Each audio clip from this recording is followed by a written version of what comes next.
Hello, everyone. Welcome back to the program. My name is William Hemsworth. It's great to be with you all today.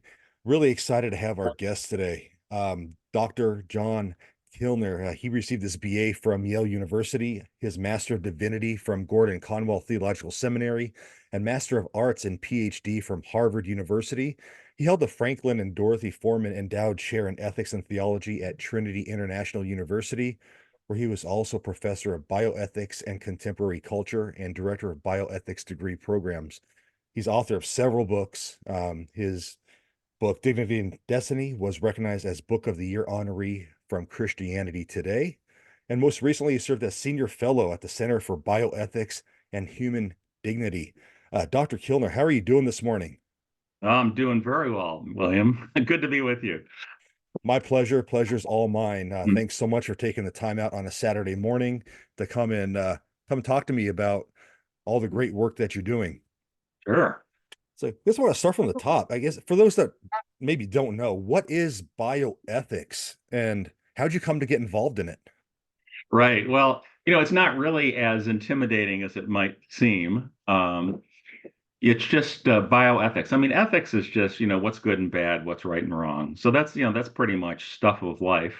And bio, it just refers to, the area of life and health, like biology or biography, life and health. So when we're talking about ethical issues, tough decisions that have to be made in the realms of healthcare, biotechnology, then we're talking bioethics.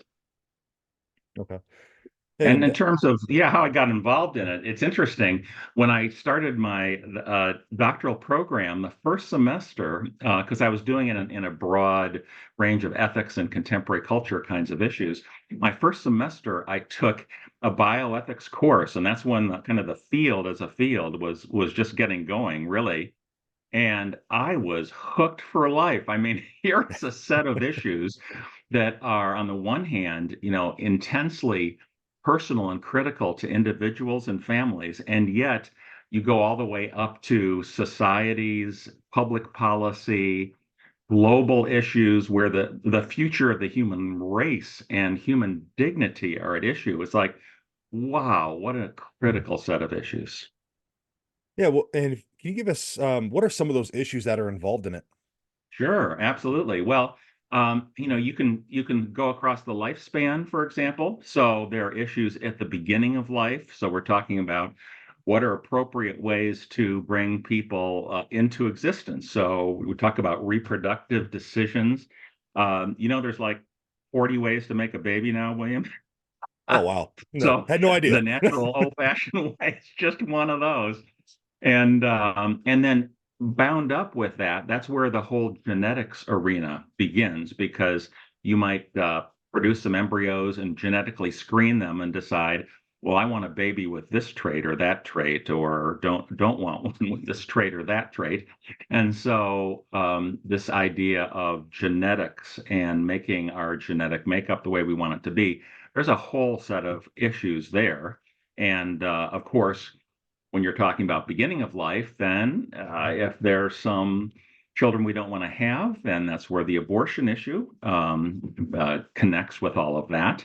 But you can go all the way to the end of life, and there are many critical questions. Like how long do you need to persist treating before it's okay to stop? When we talk about pulling the plug, but when you just say, yeah, can you ever have too much? Can you ever add suffering to a dying process that would be inappropriate to do? And how far can we go to try to manage those things? Can we go all the way to so-called assisted suicide or euthanasia? So those issues arise there. And then, everywhere in between. As I say, there's all sorts of genetics questions in between. There's issues related to stem cell research. Mhm. And we hear, occasionally talk of human cloning. So various biotechnologies, and now coming down the pike, artificial intelligence. And are machines, or can machines be the same thing as human beings, and what are the ethical issues there? So just, it ranges all the way from, yeah, big uh, society things all the way down to individual, personal, family decisions.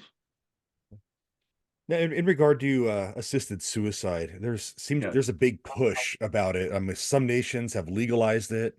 I mean, from a Christian perspective, what is wrong with assisted suicide as a whole? Right. Well, I appreciate you're using the term assisted suicide because as people encounter this legislative initiatives to legalize the practice, they've used wording for this that just doesn't express what it is. The most common terminology is like medical aid in dying. Well, who doesn't want the aid of medical help when you're dying?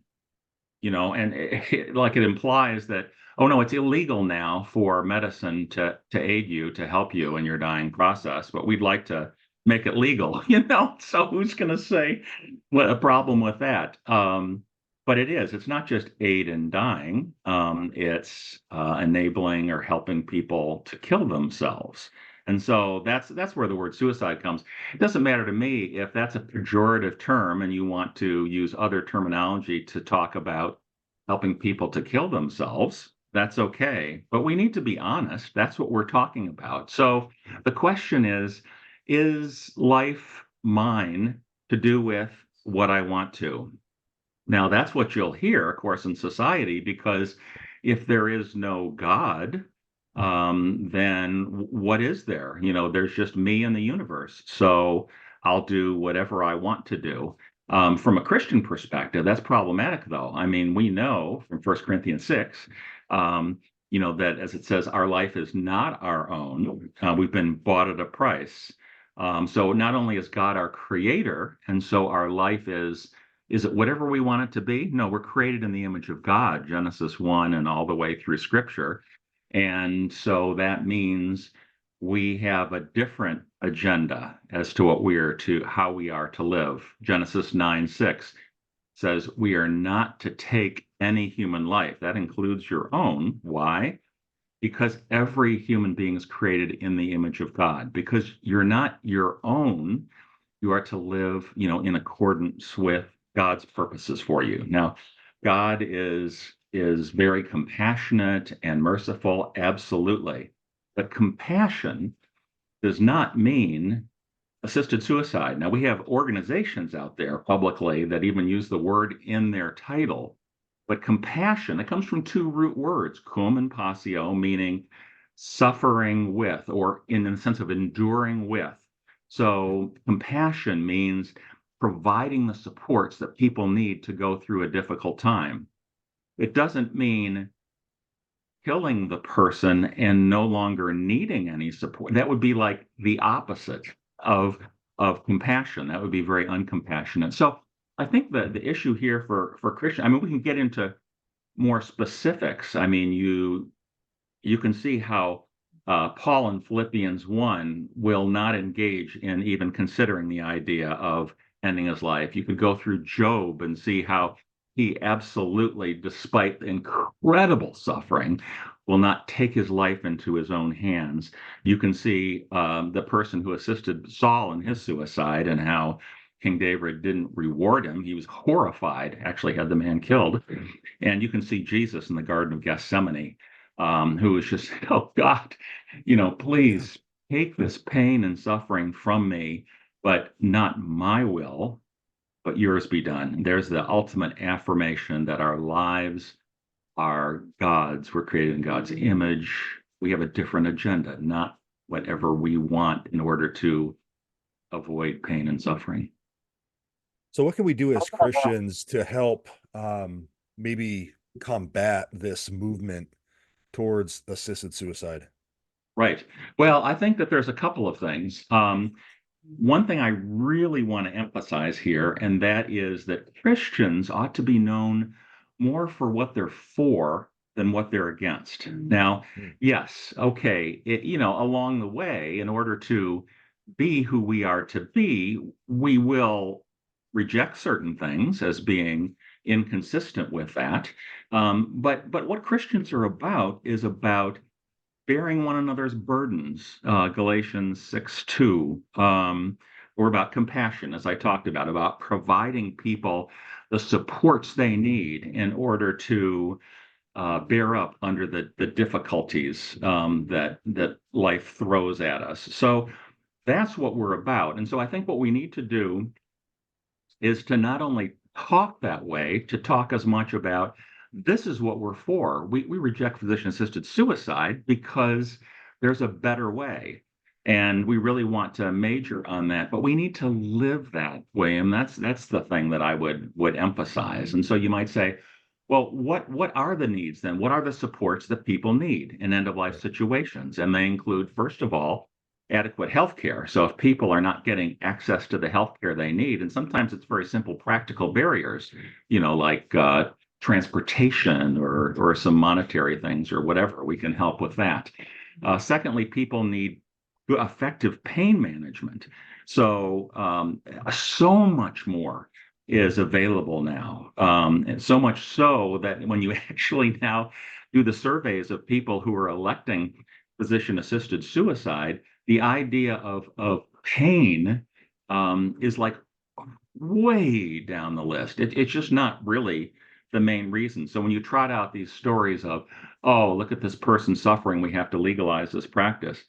In actuality, that's not the case. It's because so much more is available now in terms of effective pain management, but we got to need to make sure that people are accessing that.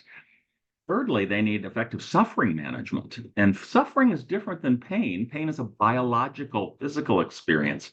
Suffering is kind of an existential threat to our identity, our sense of meaning and purpose. And you can have suffering without biological pain. You can have biological pain without suffering. Suffering is where the spiritual and emotional crises come. And so we can provide the support that people need there. And then finally, fourthly, I would just flag the fact that people need to have a sense that they have some sort of control in the situation. I just mean in the sense of some sort of an assurance that their beliefs and values and priorities will be respected in the end of life healthcare decision-making process. And I think the way that we do that is by making sure that everybody has an advance directive and everybody has access to the help they need to make God-honoring end-of-life medical decisions. And speaking of advanced directives, you recently worked on a website and created a website. It's medicaldecisions.info to help people do that type of thing. What brought that idea on? Well, basically, just what I've said. When you look Okay. at what people are needing and why people are reverting to physician-assisted suicide, so often it has to do with the sense of, okay, I see myself, diminishing in some respect, maybe heading toward some dementia or other developing form of illness that's going to make it hard for me to make the medical decisions. And so they're like, I desperately don't want to then just end up being the pawn of, some healthcare system Right. or whatever's going on. So it's that lack of ability to manage responsibly one's own life. And so I recognize, for a long time, I would just use, in terms of helping people, use the various forms that exist out there.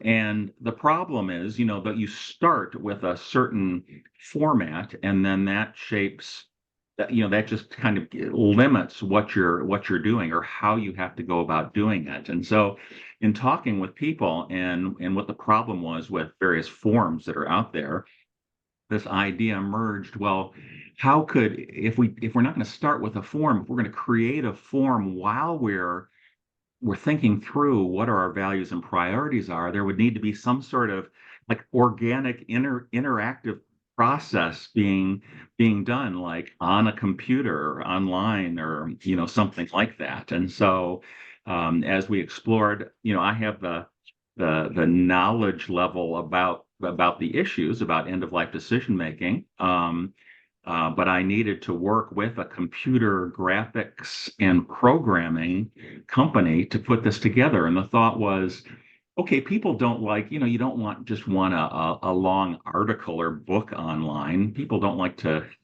read long things like that. In fact, people don't really like to read a lot. It's not their favored form Right. of learning. People are really today enjoying. I mean, you see the whole gaming thing and everything. I mean, people like to interact with what's going on online, and so the idea just emerged. Well, what if we had thought of this in terms of like a journey down a pathway through a set of beautiful natural scenes. And the idea being every time the path forks into two pathways, each of those pathways would represent a set of a choice, basically a priority. I value this over that, or I think this is true rather than that being true. And so you would see what the choice is at that pathway branch. You would make the choice, and you would move down the pathway and into the next scene. And then there'd be another branch, and you'd have another choice. So that by the time you come to the end of your journey through a number of different scenes, you would have on the screen, you could save electronically, or you could print right there a legally valid advance directive that is tailored to your specific values and priorities. So that's the idea. You can use the resource medicaldecisions.info either to develop an advance directive, which will allow you to identify who's going to make the decisions for you if you can't make them anymore, and what values and beliefs do you want them to respect when they do that. You can use it for an advance directive, which every adult human being should have, William. I want to note that. And then, or you can use it for a current decision, a current medical decision. It's going to tell you what information you need from your doctor, and then it'll walk you through the series of scenes, and it'll actually help you identify what of your treatment options are in line with your beliefs and values. I go to the doctor at the local veterans hospital here, and I'll be honest, I don't have an advanced directive. And like you said, I need one. I have 4 children, married almost 20 Yes, years. It has to happen. absolutely. It has to Absolutely. happen. But Yeah. whenever I go there and say I don't have one, they hand me this thick packet, and I'm like, oh gosh. Right. Right. And I go on your website, I go on the Mhm. website you made, and it's like I said before we started talking, it's not intimidating at all. You answer some questions, and at the end of it, there it is. There's the 3-page document. It was really, really simple. Yeah. So I encourage everyone to go on medicalcisions.info and do that if you haven't done so already. But what feedback have you received on this website? Well, I'll tell you why people are really excited about it. It's intentionally developed so that it is not overtly religious or Christian or anything. Like when you come on it, it's just like, okay, this is going to help you identify your values, your priorities, that sort of thing. So absolutely anybody could use it and not be intimidated. It's not like, oh, this is a Christian site, or it's not telling you, you need to have these Christian values or these priorities. It's not going to say you need to do this or you have to avoid this or whatever. So on the one hand, that's one of the great values, getting great response from Christian believers and non-believers alike because of that. It's very accessible for anyone. However, I mean, Christians should know that there are a few things built into it if they're thinking of going through it themselves or using it with friends or family members, including those who are not believers. And those include a couple of things. First of all, if people are going way out on one extreme, for example, one extreme of overtreatment is if they're like, do everything possible to the last possible second, no matter what, no matter how much suffering you're adding to a dying process that can't even be avoided, which I refer to as an idolatry of technology. Um, then you reach a screen where a choice where it's like, you know what? You may not realize it, but most people find that a problematic way to go. Would you be interested, if you want, would you like to see a short 4-minute video that that explains what the difficulties people might have with that. So you can elect to watch it or not. It's up to you. And similarly, at the other end of the spectrum, under treatment, if you're like, yeah, I'd like to consider assisted suicide as an option here, then it'll say again, well, most people find that's rather problematic. Would you be interested in seeing, if you want to see a short 4-minute video to better understand that, you can. If you don't want to, you don't have to. So you see, it's not, it's not pushing any agendas. It's just flagging when you're kind of at one end of the spectrum or the other in case you want a little more information on that. And there's one other place where you encounter the opportunity to see a video, and that everybody, no matter what choices you make, will encounter at some point.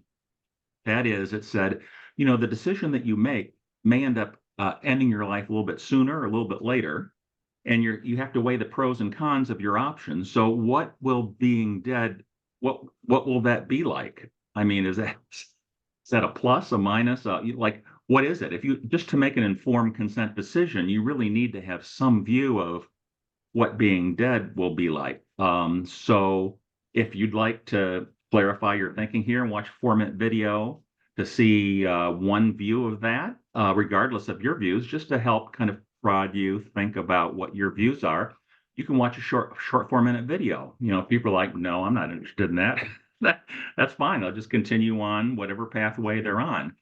But if they do look at that, then what they get is, well, let's just take for one view a view where somebody has died and they've come back to tell us like what it's all about. So that would be Jesus Christ and the view we encounter in the Bible. So they will then see what the Bible has to say about that, which of course includes the gospel message and story. So it is something that's where Christian feedback has been really enthusiastic, not only for themselves to be able to formulate an advanced directive or a current decision, but also something that they can share or do with family members, including unbelieving family members, and have a really natural opportunity to have some really rich discussions about critical issues, eternal issues.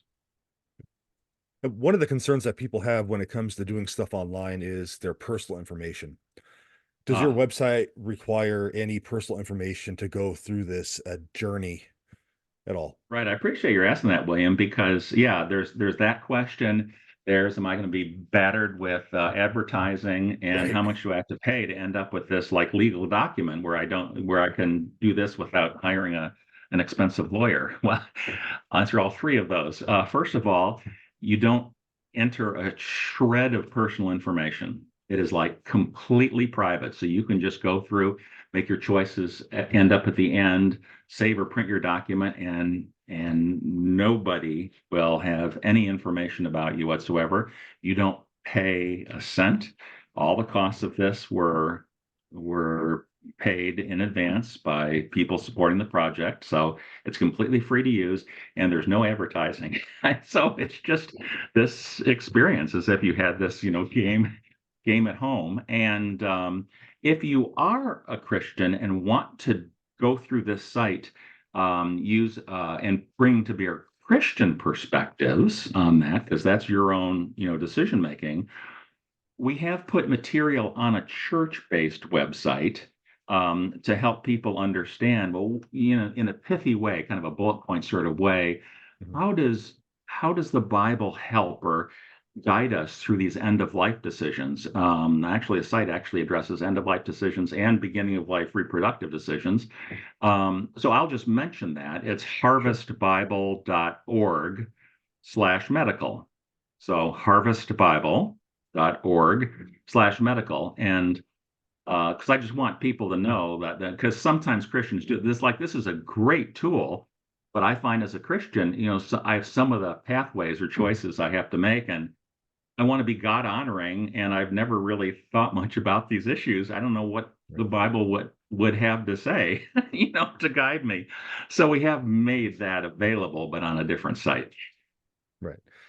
And for those wondering, if you, because the question may come up, okay, if no Uh-huh. personal information is out there, how does Right. my information get on this document? Well, when I pulled mine up, when I got to the end, Yep. you just write your name in, or you could go in there, you type it, whatever, and That's you right. print it off and it's done. It's Yep. pretty simple.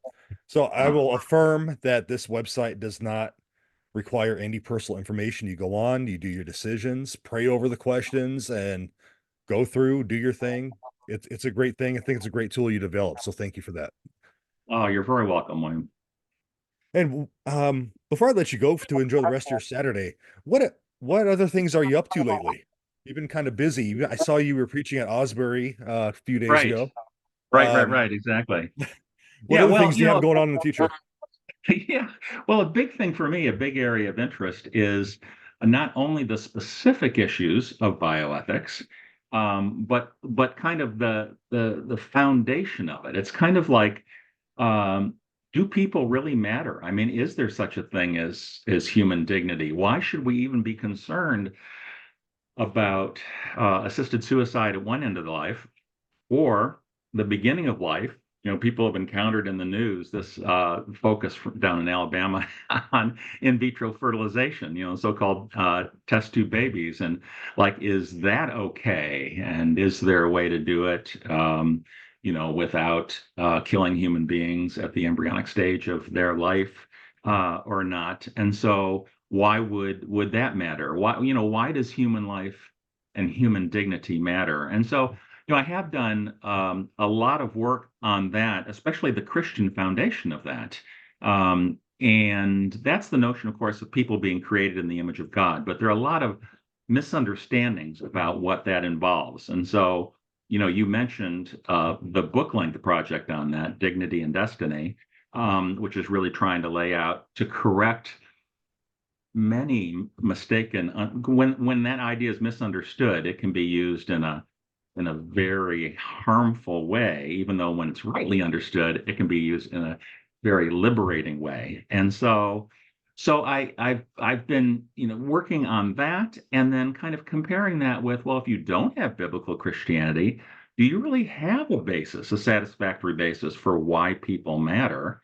Um, and applying that to all these different issues in bioethics. And I don't think you do. I engaged in another project looking at comparing, a biblical Christian perspective with a whole range of other perspectives. And boy, did that underscore for me why it's so important that there is a God. That otherwise it's just like trying to like jump up into the air and say, I'm just going to jump up in the air and stay up there. And it's like, oh, I don't think so. Unless you have something you're holding on to above you, you're just going to come back down. What lifts you up is the fact that there is something or someone who is holding you up, and that's where our dignity comes from, our creation and redemption by a loving God.